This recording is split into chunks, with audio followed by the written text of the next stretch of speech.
আসসালামু আলাইকুম। প্রিয় দর্শক, অন্য মঞ্চের আজকের আলোচনায় আমাদের অতিথি হিসেবে আছেন। প্রিয় দর্শক, আবারও নববর্ষের শুভেচ্ছা নিন। এই মুহূর্তে আপনাদের সামনে বছরের প্রথম দিনই আলাপ নিয়ে এসে আওয়ামী লীগের আলাপ। শেখ হাসিনা বিহীন আওয়ামী লীগের অবাস্তব আলাপ কেন আসছে বারবার? দর্শক, আওয়ামী লীগের পতন হয়েছে 20 মাস হয়ে গেছে। এই 20 মাসের মধ্যে শেখ হাসিনা বিহীন একটা আওয়ামী লীগের আলাপ বা একটা রিফাইন্ড আওয়ামী লীগের আলাপ কিন্তু আমরা বেশ অনেকবার শুনেছি। ইউনূস সরকারের সময়ও শুনেছি, কখনো সাবের হোসেন চৌধুরী, কখনো শিরিন শারমিন চৌধুরী, কখনো বিভিন্নভাবে এই আলাপগুলো সামনে এসছে। আমি এক কথায় যদি আলাপের গভীরে ঢোকার আগে যদি বলি, এগুলো আসলে ষড়যন্ত্র তত্ত্ব থেকে এই আলাপগুলো এসছে। কারণ এই মুহূর্তে আজকের বাংলাদেশে শেখ হাসিনা যতক্ষণ জীবিত আছেন ততক্ষণ শেখ হাসিনা বিহীন আওয়ামী লীগ একটা অবাস্তব পরিকল্পনা, অবাস্তব ষড়যন্ত্র। এটা ষড়যন্ত্র তত্ত্ব। আসলে কি এটা কি সম্ভব? এই আলোচনায় বারবার উঠে আসছে সাবের হোসেন চৌধুরী কিংবা ডক্টর শিরিন শারমিন চৌধুরীর নাম। সম্প্রতি শিরিন শারমিন চৌধুরীর গ্রেপ্তার হওয়া, জেলে যাওয়া এবং অতি দ্রুততার সাথে জামিন পাওয়াকে কেন্দ্র করে এই আলোচনা আবার নতুন মাত্রা পেয়েছে। অনেকে একে দেখছেন এটি একটি বড় সংকেত হিসেবে, কিন্তু প্রশ্ন হলো, আসলেই কি শেখ হাসিনাকে বাদ দিয়ে আওয়ামী লীগের অস্তিত্ব রক্ষা সম্ভব, নাকি এটি স্রেফ একটি রাজনৈতিক অলীক কল্পনা? আমরা যদি বর্তমান পরিস্থিতির দিকে তাকাই তবে দেখব একটি পক্ষ গত প্রায় 2 বছর ধরে সাবের হোসেন চৌধুরী বা শিরিন শারমিন চৌধুরীর নেতৃত্বে আওয়ামী লীগকে নতুন করে সাজানোর আলাপ তুলছে। তাদের যুক্তি হলো আন্তর্জাতিক ও অভ্যন্তরীণ চাপ সামলাতে একটি পরিমার্জিত নেতৃত্ব প্রয়োজন। শিরিন শারমিন চৌধুরীর সাম্প্রতিক জামিন সেই ধারণাকে আরো উস্কে দিয়েছে। রাজনৈতিক বিশ্লেষকদের কেউ কেউ ইঙ্গিত দিচ্ছেন পর্দার আড়ালে হয়তো নতুন কোনো ছক কষা হচ্ছে। কিন্তু এখানে একটি বড় কিন্তু থেকে যায়। যারা এই রিফাইন্ড আওয়ামী লীগের স্বপ্ন দেখছেন তারা কি বাস্তবতাকে ভুলে যাচ্ছেন? ইতিহাস এবং বর্তমানের প্রেক্ষাপট বিশ্লেষণ করলে দেখা যায় এই ভাবনাটির ভিত্তি বেশ দুর্বল। কেন? কারণ আওয়ামী লীগের তৃণমূল থেকে কেন্দ্র পর্যন্ত যে সাংগঠনিক কাঠামো তা আজও এক ব্যক্তি কেন্দ্রিক আবর্তে ঘুরপাক খাচ্ছে, আর সেই ব্যক্তিটা হচ্ছেন শেখ হাসিনা। অনেকে আজকের পরিস্থিতির সাথে 1975 সালের 15ই আগস্টের তুলনা করেন, কিন্তু আজকের আওয়ামী লীগ আর 75-এর আওয়ামী লীগের মধ্যে রয়েছে আকাশ পাতাল পার্থক্য। 75-এ জাতির পিতা বঙ্গবন্ধু শেখ মুজিবুর রহমানকে সপরিবারে নৃশংসভাবে হত্যা করা হয়েছিল।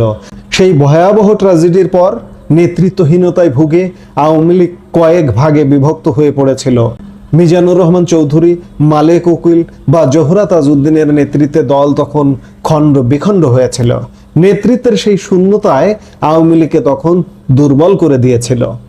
কিন্তু 2024 বা 2025-এর প্রেক্ষাপট সম্পূর্ণ ভিন্ন। এবার শেখ হাসিনা বেঁচে আছেন, দলগতভাবে আওয়ামী লীগ এখনো সাংগঠনিকভাবে বিচ্ছিন্ন হয়ে যায়নি। 75-এ বঙ্গবন্ধু সপরিবারে নিহত হওয়ায় যে নেতৃত্ব শূন্যতা তৈরি হয়েছিল, এবার তেমনটা ঘটেনি। ফলে শেখ হাসিনাকে মাইনাস করে নতুন কোনো নেতৃত্ব দাঁড় করানো মোটেই সহজ কাজ নয়। একটি রূঢ় সত্য আমাদের মানতেই হবে, শেখ হাসিনাকে বাদ দিয়ে এই মুহূর্তে আওয়ামী লীগ সম্ভব নয়। দলটির সমর্থক এবং তৃণমূল কর্মীদের কাছে শেখ হাসিনাই শেষ কথা।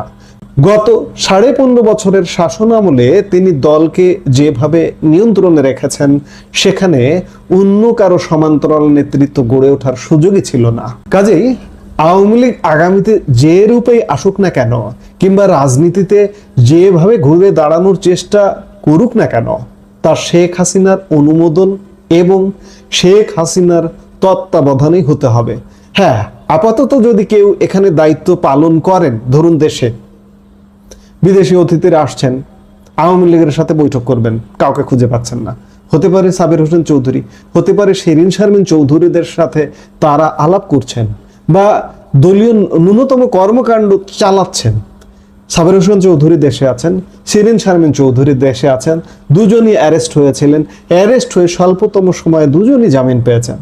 কাজে শেখ হাসিনার তত্ত্বাবধানে এবং অনুমোদনে তারা জাস্ট প্রতিনিধিত্ব করতে পারেন, কিন্তু তাদের নেতৃত্বে আওয়ামী লীগ গঠিত হবে, এগুলো আসলে কেউ কেউ কোনো কোনো জায়গা থেকে এগুলো ষড়যন্ত্র তত্ত্ব হিসেবে সামনে হাজির করা হয়, যেগুলোর আসলে কোনো ভিত্তি নেই। আর একটি কথা বলে নেওয়া ভালো, শিরিন শারমিন চৌধুরী অ্যারেস্ট হলেন, দীর্ঘদিন আত্মগোপনে থেকে অ্যারেস্ট হলেন, জেলে গেলেন। আমি যতদূর জানি, সূত্রের খবর বলছে যে শেখ হাসিনা শিরিন শারমিন চৌধুরীর জেলে কি অবস্থায় আছে না আছে খোঁজ খবরও নিয়েছেন, এবং তার যাতে কোনো অসুবিধা না হয় এরকম, তাকে যাতে একটু ভালো রাখতে পারে এমন লোকজনকে নির্দেশনাও দিয়েছেন। অর্থাৎ শিরিন শারমিন চৌধুরী কিন্তু শেখ হাসিনার তত্ত্বাবধানে আছেন, এমনকি সাবের হোসেন চৌধুরীও কিন্তু শেখ হাসিনার তত্ত্বাবধানে আছেন।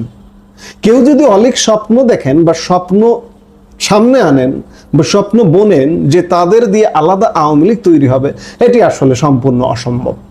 মোদ্দা কথা হলো, শেখ হাসিনার সংকেত ছাড়া সাবের হোসেন চৌধুরী বলুন বা শিরিন শারমিন চৌধুরী বলুন, দলের একক নিয়ন্ত্রণ কেউ নিতে পারবেন না, এমনকি তৃণমূলও তা গ্রহণ করবে না।